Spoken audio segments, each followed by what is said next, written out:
Берекелі болсын. Рахмет. Мен Нұрбаянда нормально әжеттер ұлып қалдық мына. Система құйып атыр. Мына жерде қарасаң көңіл көтереді. Ана жақтағы бетті қараш, қандай күшті. Балконға шығып әжеттерді көзетші. Күшті.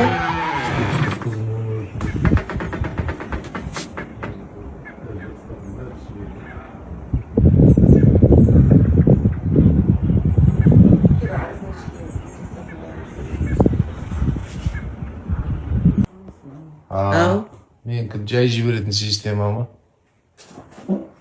Ана зуылдап атыр ғой. Саған қатты жерген керек па? Ол жақсы емес қой, негізі осылай жай жүрген жақсы ғой. Просто менде көп қой шығы бар. Мен негізі тамырым көрінбейді вообще, тамырым қашып кетеді осылай.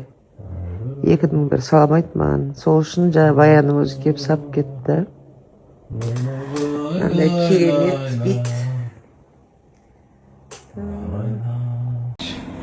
Ал мына советтің қасындамыз. 2 күн болды кішіне тәуірлеу. Анау ыңқылдап жай емес, сәл дауыс шығып сөйлеп жатыр. Кішіне түрде жақсы. Күншкі?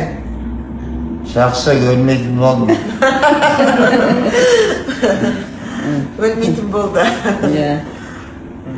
Mana bizning rahmet ya.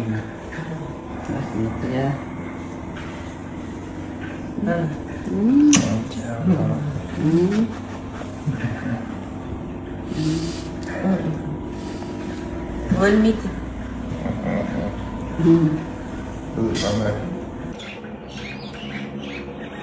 Мына жердің табиғатын күнде түсіретін жаным. Не деген әдемілік дейді. Кеше жаттым, емделіп, сонымен үйге кеттім. Өйткені сол ағамның жағдайларын біліп, врачпен сөйлесуге болды. Соның бәрін түске дейін бітіріп, енді қайта келдім. Енді қайта емді жалғастыратын боламын дедісі. Сол Нұрбаяндамыз. Не деген әдемі көрініс. Қандай әдемі көрініс.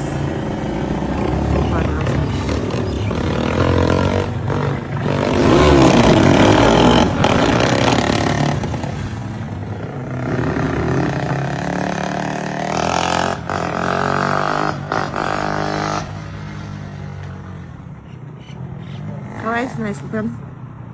Қазір шығамыз. Жылқылардың әдемілігіне көзім тоймай жатыр ғой.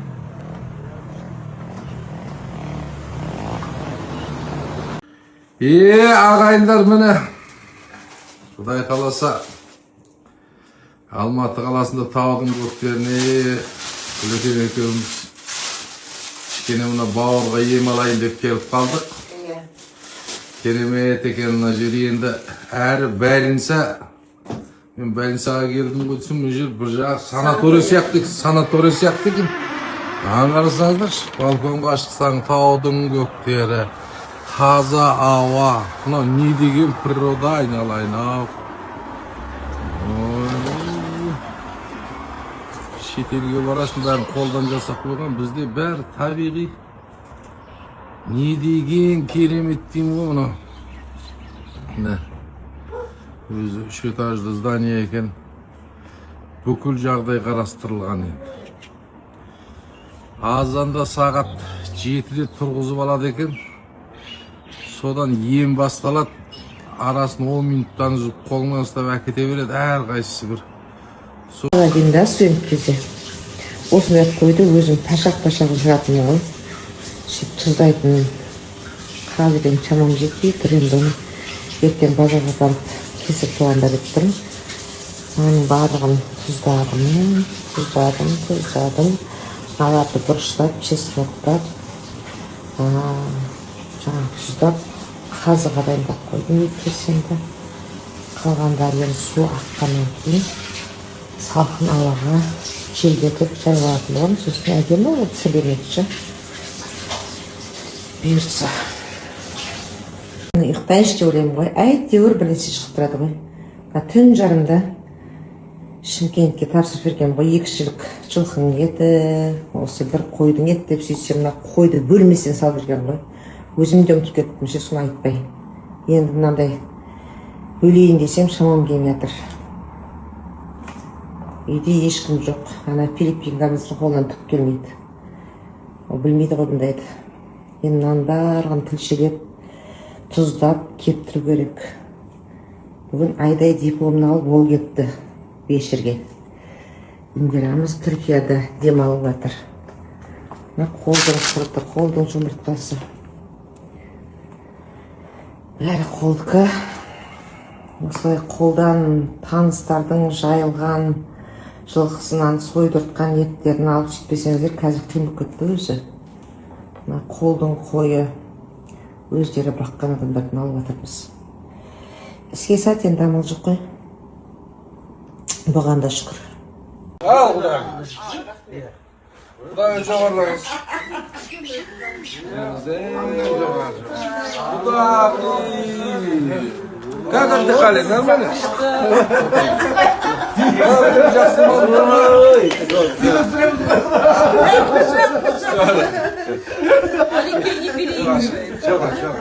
Құдай Kesiniz? Құдай сіз шығыңыз. Siz buraya kaldınız. Құдай kısınız buraya karata.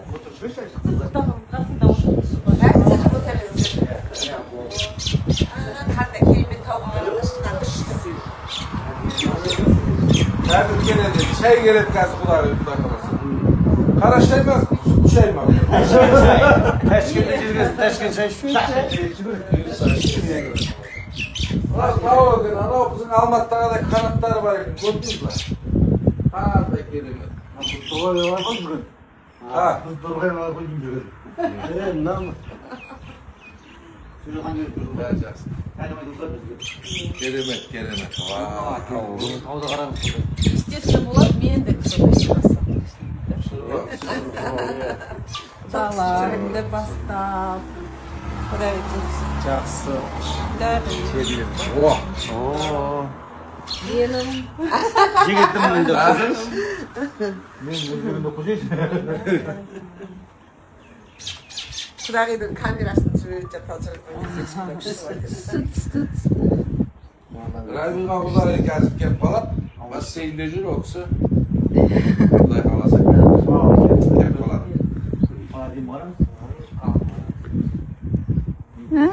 Бағана дәрін бердіңіз ба? Бердім. Ішті ма? Ішті ма? Ішті? Кішкене Мен Швейцария.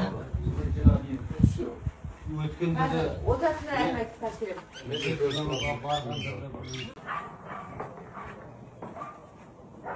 Нүлекең емге кетті. Мен біттім. Мен әйтеуір барып келіп жүрмін. Нүлекең жатыр осында. Аттардың дауысын көрдің ба? Құстардың дауысы шығады таңертең ерте. Күшті ғой.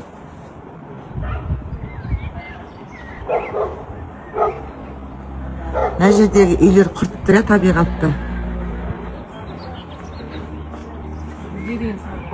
Негізі салдырмау керек қой табиғатты бұзушы.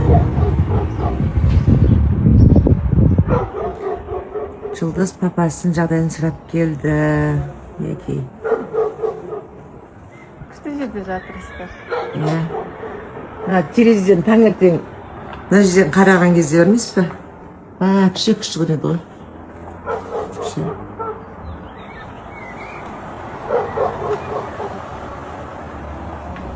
Сонымен түстен кейін сағат 2-де бірақ босайды екенсің.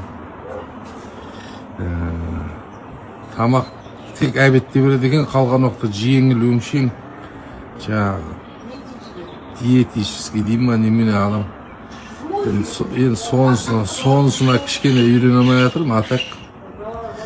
Кішкене, мынау енді айттым ғой, санатория мынау, больница емес. Бірақ 2-ге дейін тыныштық бермейді екен. Ине де салады, басқа қылады, массаж, укол, система. Сонысына ғана шыдау керек екен. Керемет енді. Ой, Аллах. Натаза.